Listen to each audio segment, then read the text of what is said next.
the deeper I went with this story, the more I just saw myself in there. I was just like, whoa, this isn't an unrelatable story. This is me. This is me. So I don't know about you, but I have sat through many a boring church service.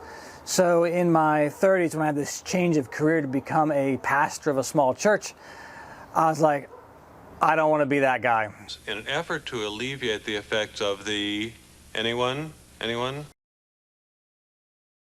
I don't want to be boring. I want to have something that's worth saying and something that's worth listening to, something where people go, oh yeah, I got something out of that related to my life. It was interesting and it was relevant.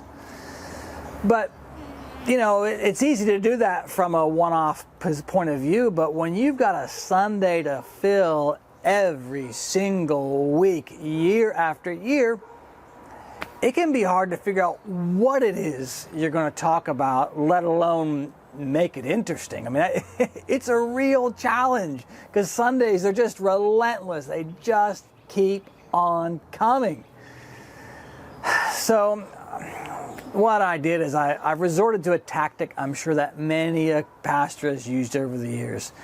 I sat at my desk and I just said a little prayer. I said, Lord, you know, give me something here. Whatever it is you want to give me. I will open up this Bible, and whatever's there, that's what I'm going to preach on. That's what I'm going to talk about, and you know, we'll go from there.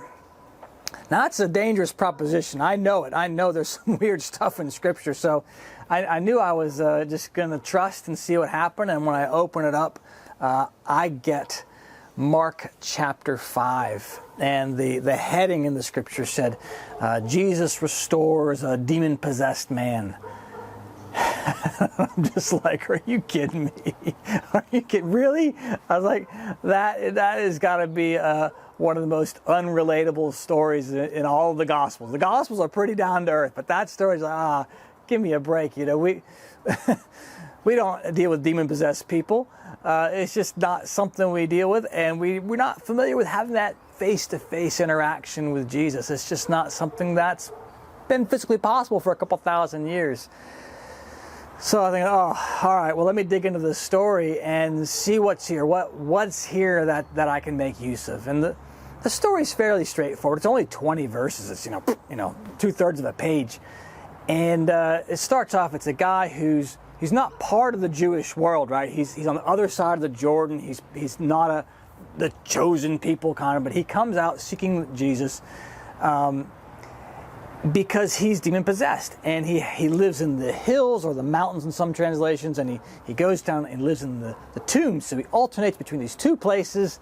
The locals try to bind him up, but he can destroy the chains, break free from the chains.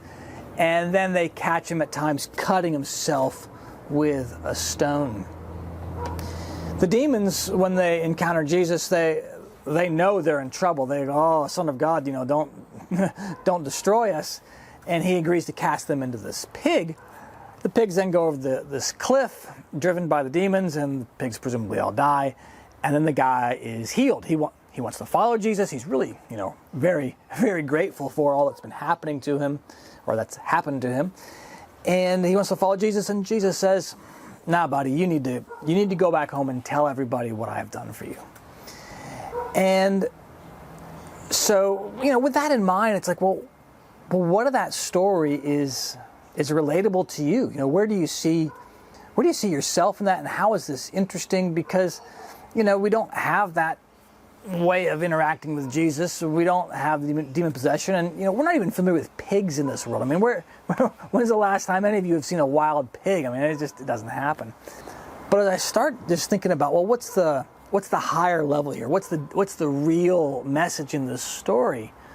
Well, this guy, he lives in a higher state, and he lives in a lower state. He's in the mountains, and he's in the hill, in the graveyards. I go, yeah, you know, I can see that. You know, we all have times when we think, oh yeah, I'm going to be a better person. I'm not going to let this get to me. And then we try to restrain ourselves, or others try to help us restrain ourselves, and something just happens and boom, we break through the chains and we write that nasty letter to our boss and give him a piece of our mind because, he should know how to run the company because, we know better. That kind of stuff. And, all right, we've had that experience. And then, what happens next? This guy, he's cutting himself with the rocks. And then it hits me. He's not living up to his own standards. The rocks are foundational teachings. The wise man builds his house on a rock, Jesus says. You build yourself a house on something solid. It's a teaching that you believe in and you revolve your whole world around. A teaching like, I'm going to work to be a good person. I'm going to work to be kind. I'm going to work to see the best in others. It's your foundation. It's aspirational, but it's a foundational teaching. And this guy has those, but he's not living up to his own standards. So it's like this self-flagellation that we go through when we stuff up. We go, I shouldn't have done that. I shouldn't have sent that letter to my boss. Boy, I look like a fool now because I didn't have all this information. And suddenly it's like I say, this story, it's not unrelatable. This story, it's about me, because I look at these elements, I'm going, yeah, I do that. I do those things. I think well, and I do poorly. I try to hold myself back, and I beat myself up when I don't make it. So I was like, all right, well, what else is here? Well, I was interested, what other stuff is in this story? Well, the main element I pick up next is the pigs. Well, the pigs are it's about money, really. If you look in Scripture, pigs have this symbolism of greed. So, which is one of the reasons why the Jews were told not to eat pigs, because you don't want to be eating a diet of greed. That's not what you want to make part of your life. Money isn't inherently evil, but at the same time, you don't want to be greedy. And so, these pigs are what the demons are cast into. The demons say, all right, well, if we can't be in this guy, get us out. And they want to infest these pigs. So it makes me think that this guy had a problem with greed. And that was what was driving him crazy. And I go, yep, been there, done that. I've dealt with greed. As a young man, I had one goal, and that was to be rich. That was it. And I'm not that way anymore. And why not?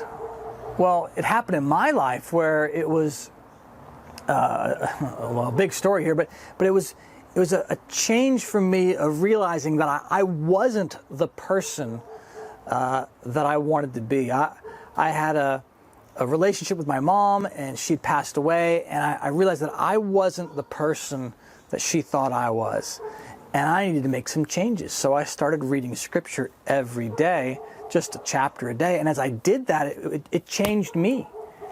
And I realize now that was me approaching Jesus. That was my approach to him and saying, help me. And the Scripture says Jesus is the Word. He was the Word made flesh among us. And so as I went to him every day to do the reading, it cast that out. That left me. The greed thing was gone. And I don't really struggle with it these days. But again, the deeper I went with this story, the more I just saw myself in there. I was just like, whoa, this isn't an unrelatable story. This is me. This is me. And now I can see other stories in Scripture the same way, where as I dig into them deeper, I see what they're really about. And I see that this guy, he has that place of a mountain. And I go, yeah, that's where I want to be. I did a video about mountains a few months ago, and you can check that out here. And I'd really encourage you to look into these things in Scripture and see how all these elements, they have this deeper meaning. They play out in your life, and that, in fact, the entire Scripture really is all about you, and it's all about me.